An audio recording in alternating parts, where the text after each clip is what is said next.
Hey folks, welcome to St Helier. Yes, St Helier is the capital of Jersey. So just gonna have a random walk around today. We will go to the boat show later.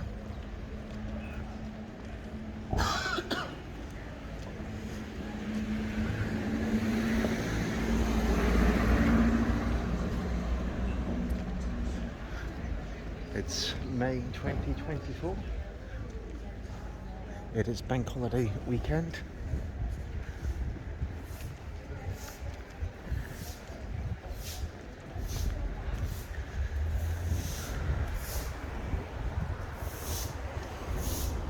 So this shop here used to be Woolworths for years, and then when they closed, empty for a while, and New Look took over.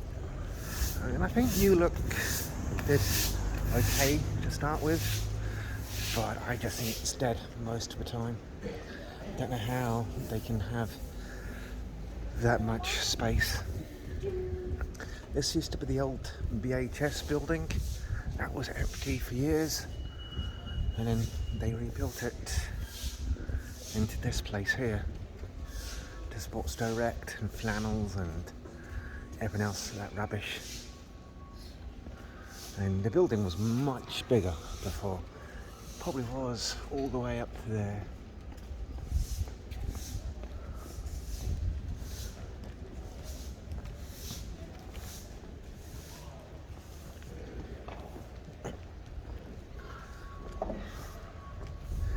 The Pearson is a well-known pub in Jersey. It's named after Major Pearson, who gave his life defending Jersey during the Battle of Jersey in the 1700s. There's a little plaque to him. So, Battle of Jersey, January 6, 1781. At the time of the battle, this building was the house of Dr. Philippe Helier of the house facing the marketplace, and Baron de Roulicourt died of his wounds inside the house. The patches on the wall above cover the marks made by bullets fired during the battle. Not really seeing any marks, but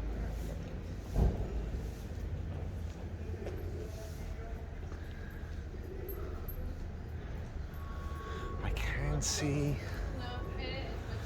spherical marks. I can see some spherical marks up there. They're very smooth.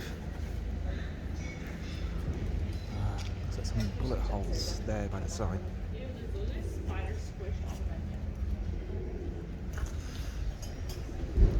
So Cock and Bottle is another popular pub. So yeah, Major Pearson, very well-known figure in Jersey. As I said, gave his life to protect Jersey against the French in 1781, whatever it was. And we also. So this is the States Building. This is the Parliament, the Assembly, whatever you want to call it. Very popular for pigeons and seagulls. And they've got I don't know what you want to call it, a monument, memorial for the 60th anniversary of liberation. 18th of July 2012, in commemoration of Diamond Jubilee of Her Majesty Elizabeth II, unveiled by Her Royal Highness the Prince of Wales and the Duchess of Cornwall. Okay, there you go, I'm wrong, it wasn't liberation. It was for the Queen's Platinum Jubilee. There was tapas and bar restaurant where it changes names every few years, different things. Shoe Zone, sometimes it's a bar, restaurant, sometimes it's a shop. And this used to be an old police station.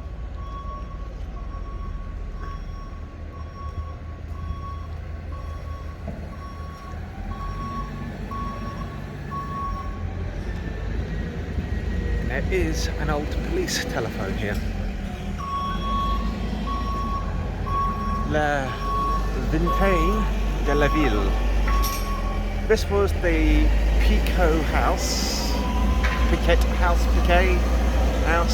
used by the military police until 1924.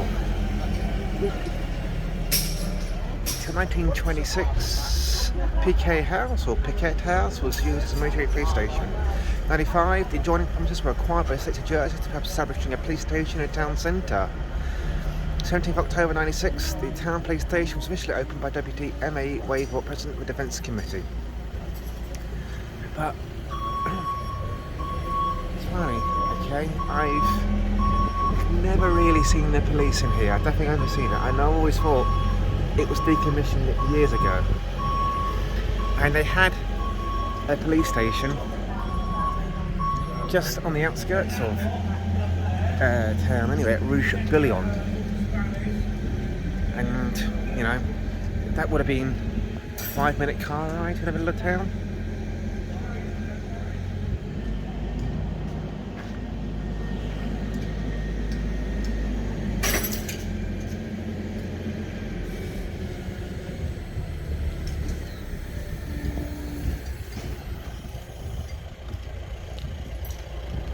So this is a private members club. I don't know what it is called. I think it could be called Victoria's. So here is this is definitely a Liberation or World War II memorial, I know, or plaque, whatever you want to call it, monument. And it is for Vega, which was the Red Cross ship that tried to bring supplies, or didn't bring supplies into Jersey during the occupation. And it was, I believe, secretly built. I think it was secretly built during the occupation. I'll have a look at the inscription. There's an inscription here. We'll look at that before I make myself look like a fool again, which is pretty easy. Doesn't take much work.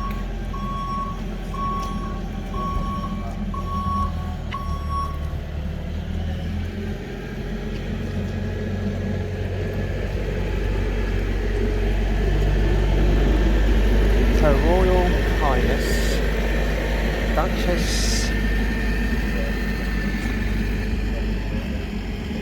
of Kent unveiled this inscription on 10th of May 1985. So, what else does it say here?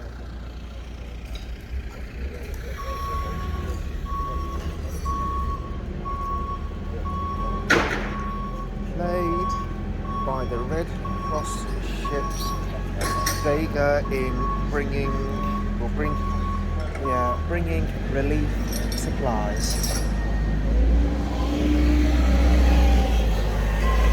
More inscription over here. Let's have a look what this says. These letters arrived by. These letters were carved by Joseph Mali Guy Ada towards the end of the occupation, under cover of a shelter, and were revealed at the end of the liberation. This personal act reflected the appreciation of the islanders of the part played by the Red Cross ship Vega in bringing relief supplies. Okay, that description makes more sense. So this was made 1945 and it's a secret, and I did believe that this is what I was told, that the Nazis did get wind of this but they couldn't find it in the cross. They couldn't find it in the square, rather. This is the Royal Square. So, yeah. I've never been inside the States building before.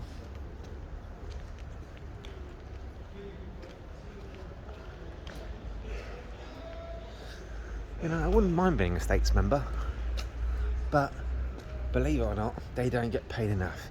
You may say, Robert, what do you mean they don't get paid enough? They get paid 50,000. That's double the average wage. Well, it's probably not really double the average wage, but you know, it's certainly, I'd say, you know, at least 50% more than the average wage. Okay, but I don't think 50,000 a year in 2024 is much money. Okay, Robert, you're out of touch. 50,000's a lot of money. Okay, say it is. All right, but we want the best people working for us. All right, and you know, these people are in charge of our government. They're in charge of our lives. They make life and death decisions. Look, for example, the hospital. For the last 10 years or more, they still have been talking about where to put the hospital. They still can't decide. And you know, one year they're going to do it over there, in one place they're going to do it over there, and they still don't know what they're doing. You know, one year they're going to rebuild the hospital, you know, in the same location. They can't make a decision up. Okay, so we need better politicians in government. Okay, and we need a better civil service. All right.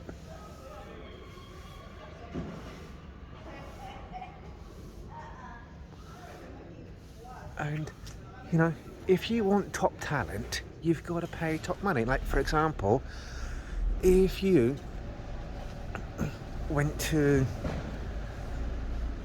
you know, you're thinking football players, right? If you love football, right? Do you think your Ronaldos and the Beckhams and the Rooneys, do you think, you know, they get paid 100 grand a year for their work? No, they'll get like 100 grand a week or a month. So these Premier League players, yeah, say 100 grand a month. Okay, why is that?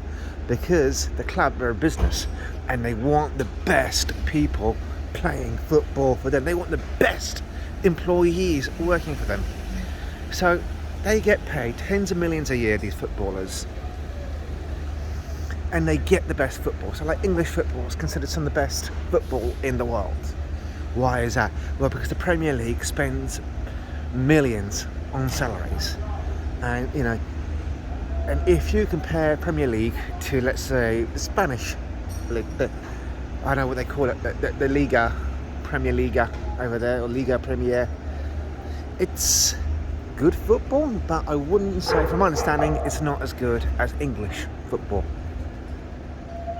So, but that's because English football pays so much money. It's so competitive. And this is what we've got to do with our government. And another thing, another rant, is that you know, if you were to be a manager of a small business, shall we say, you're probably going to be earning 50 grand a year. Alright? If you work in finance, it's 50 grand a year. Oh, but Robert, it's the States. They shouldn't be paid at all. Politicians, they're too self-serving. Well, that's because, alright, they get treated with zero respect because they don't get enough money. Now, if they were earning £1 million a year in compensation, then I think, you know, the hatred or dislike that people get to have towards politicians is understandable. But at 50 grand a year, would you do the job? Put it this way, if I said to you, Mr. Know-it-all, here you go, you're going to be a statesman for 50 grand a year, would you do it? You say, no, I don't want to be in there. Okay, if I said to you, you will get £1 million a year to be part of the States, would you do it? You'd probably say, yeah, I would do it actually for £1 million a year. Why not? So that's the problem. You know, you think you've got all the answers, you know everything, but Yeah, but you know everything, okay? You know how to run a government, you know how to run a country, but you're not going to do it for 50 grand, are you? So this is why I'm saying we should be paying our politicians more, and the civil servants as well. And the civil servants should be getting a high wage plus 10% above whatever the market rate is, plus 10%. Because, you know, we want the best people running our country, civil servants to the politicians, okay?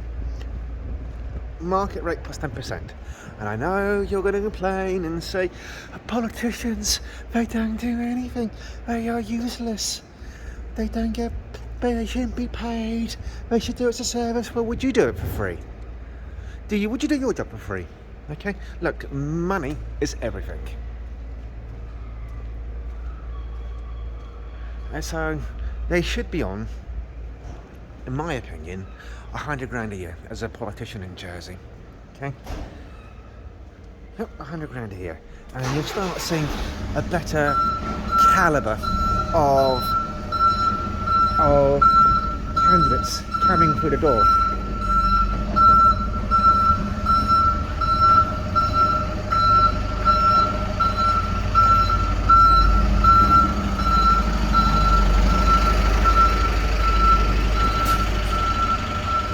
Yeah, you'll see a better quality of candidates coming through the door once they're on 100 grand a year. Because, right, if you're in the private sector, you probably earn maybe 50 grand a year. So, why would you move from the private sector to the public sector for 50 grand for the same amount of money? And you're probably earning less. So, you know, the good people running businesses, they say, why we're on a business? Why run for government when I can just be a private citizen and not worry about the politics of politics and just live my merry life? Well, that's my point. Okay, it's 50 grand. Why bother, man? And you get more on the private sector. So anyway, as I said, I'd love to be a politician here in Jersey. I think I can make a difference, but for 50 grand a year, why bother for 50 grand a year? I tell you, there's no point. Anyway, enough of that.